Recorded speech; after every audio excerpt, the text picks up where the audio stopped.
agents right now, na-achieve po nila yung meron po ngayon sa ino-offer ng real estate. Ano po yun?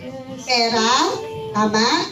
Leisure, travel, local and international. So lahat po yun, may mga gadgets, yung mga appliances na meron po right now, yung mga agents or sellers natin, saan po nila yun nakukuha? Sa pagbebenta po ng real estate. Before po kasi, hindi nila na-achieve yung pleasure na pumunta out of the country because of real estate. Napasama sila or nakapunta po sila ng Dubai, Europe, Japan, diba? Tama?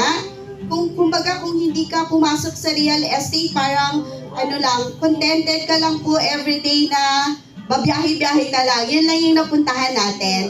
Pero in real estate po kasi, yung mga experience natin na hindi po natin nagagawa because of mga regular routine lang natin sa mga common daily transactions natin, nakukuha po natin or na-achieve po natin sa real estates.